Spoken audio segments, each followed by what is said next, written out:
ಮಧ್ಯ ಕರ್ನಾಟಕದ ಹೆಬ್ಬಾಗಿಲಕ್ಕಿರುವಂತಹ ದಾವಣಗೆರೆಯಲ್ಲೂ ಕೂಡ ಇಂಥದ್ದೇ ಸಮಸ್ಯೆಗಳು ಸೃಷ್ಟಿಯಾಗಿದೆ ಮಳೆಯ ಕಾರಣಕ್ಕೆ. ಒಂದ್ ಕಡೆಗೆ ತುಂಗಭದ್ರಾ ನದಿ ಮೈದುಂಬಿ ಹರಿತಾ ಇದೆ. ಹರಿಹರದ ತುಂಗಾರತಿ ಮಂಟಪ ವೀಕ್ಷಣೆಗೆ ಜನ ಬರ್ತಾ ಇದ್ದಾರೆ. ಸೆಲ್ಫಿ ರೀಲ್ಸ್ ಮಾಡ್ತಾ ಹುಚ್ಚಾಟವನ್ನ ಪ್ರದರ್ಶನ ಮಾಡೋದನ್ನು ಮುಂದುವರಿಸಿದ್ದಾರೆ. ಸ್ವಲ್ಪ ಯಾಮಾರಿದ್ರು, ಜೀವಕ್ಕೆ ಅಪಾಯ ಫಿಕ್ಸ್ ಅಂತ ಗೊತ್ತಿದ್ರು. ಮೆದುಳೇ ಇಲ್ಲದವರ ರೀತಿ ಕೆಲವರ ವರ್ತನೆ ಕಂಡು ಬಂದಿದೆ. ತುಂಗಭದ್ರಾ ನದಿಯ ನೀರಿನ ಮಟ್ಟ ಹೆಚ್ಚಾಗ್ತಿರುವಂತಹ ನೆಲೆಯಲ್ಲಿ ದಾವಣಗೆರೆ ಮೂಲಕ ಹಾದು ಹೋಗ್ತಿರುವಂತಹ ತುಂಗಭದ್ರಾ ನದಿ ಮೈದುಂಬಿ ಹರಿತಾ ಇರುವಂಥದ್ದು ನಾವು ದೃಶ್ಯಗಳನ್ನು ನೋಡೋದಾಗಿದೆ. ಏನು ಹರಿಹರ ಬಳಿ ಇರುವಂತಹ ತುಂಗಭದ್ರಾ ನದಿ ಮೈದುಂಬಿ ಹರಿತಾ ಇರುವಂತಹ ದೃಶ್ಯಗಳನ್ನು ನೋಡೋದು. ಈಗಾಗಲೇ ಜನರು ಕೂಡ ಸಾಕಷ್ಟು ಜನ ಆಗಮಿಸಿರುವಂಥದ್ದು. ಯಾಕಂತ ಹೇಳಿದ್ರೆ ಕಳೆದ 1 ತಿಂಗಳ ಹಿಂದೆ ಸಂಪೂರ್ಣವಾಗಿ ಖಾಲಿ ಆಗಿದ್ದಂತಹ ತುಂಗಭದ್ರಾ ನದಿ ಈಗ ಮೈದುಂಬಿ ಹರಿತಾ ಇರುವಂಥದ್ದು. ಇದರಿಂದಾಗಿ ರಾಘವೇಂದ್ರ ಮಠ ಬಳಿ ಇರುವಂತಹ ಏನು ತುಂಗಾರತಿ ಮಂಟಪದಲ್ಲಿ ಸಾಕಷ್ಟು ಜನರು ಕೂಡ ಬಂದು ಇಲ್ಲಿ ವೀಕ್ಷಣೆ ಕೂಡ ಮಾಡ್ತಾ ಇರುವಂಥದ್ದು. ಪ್ರಮುಖವಾಗಿ ತುಂಗಾ ಹಾಗೂ ಭದ್ರಾದಿಂದ 1,10,000 ಕ್ಯೂಸೆಕ್ಸ್ ಅಷ್ಟು ನೀರು ಹೊರಬಿಟ್ಟಿರುವಂತಹ ನೆಲೆಯಲ್ಲಿ ರಭಸವಾಗಿ ನೀರು ಕೂಡ ಹರಿತಾ ಇದೆ. ಇದನ್ನ ನೋಡೋದಕ್ಕೋಸ್ಕರ ಜನರು ಕೂಡ ಆಗಮಿಸಿರೋ ಜೊತೆಗೆ ರೀಲ್ಸ್ ಕೂಡ ಮಾಡ್ತಾ ಇದ್ದಾರೆ, ಸೆಲ್ಫಿ ಕೂಡ ತೆಗೆಸ್ಕೊತಾ ಇದ್ದಾರೆ.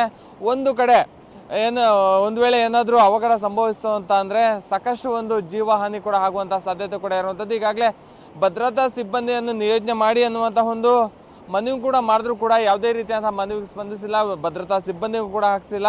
ಯಾಕಂತ ಹೇಳಿದ್ರೆ ರಭಸವಾಗಿ ಹರಿಯುವಂತಹ ನೀರಿಗೆ ಏನಾದರೂ ಜನರು ಸಿಕ್ಕರೆ ಪ್ರಾಣಾಪಾಯ ಆಗುವಂತಹ ಸಾಧ್ಯತೆ ಕೂಡ ಇರುವಂತಹ ನೆಲೆಯಲ್ಲಿ ನಿರ್ಲಕ್ಷ್ಯವನ್ನು ಕೂಡ ವಹಿಸಿರುವಂಥದ್ದು. ಪ್ರಮುಖವಾಗಿ ಈ ಭಾಗದ ದಾವಣಗೆರೆ ಆಗಿರ್ಬೋದು, ಹರಿಹರ, ಹೊನ್ನಳ್ಳಿ ಮತ್ತೆ ಹರಪನಹಳ್ಳಿ ಈ ಭಾಗದ ನದಿ ಪಾತ್ರದಲ್ಲಿರುವಂತಹ ವಸತಿ ಪ್ರದೇಶಗಳಾಗಿರ್ಬೋದು ಮತ್ತೆ ಕೃಷಿ ಪ್ರದೇಶಗಳು ಕೂಡ ಜಲಾವೃತ ಆಗಿರುವಂತಹ ಹಿನ್ನೆಲೆಯಲ್ಲಿ ರೈತರಿಗಾಗಿರ್ಬೋದು ಅಂದ್ರೆ ಜನರು ಕೂಡ ಸಾಕಷ್ಟು ಸಂಕಷ್ಟವನ್ನು ಕೂಡ ಎದುರಿಸಿರುವಂಥದ್ದು.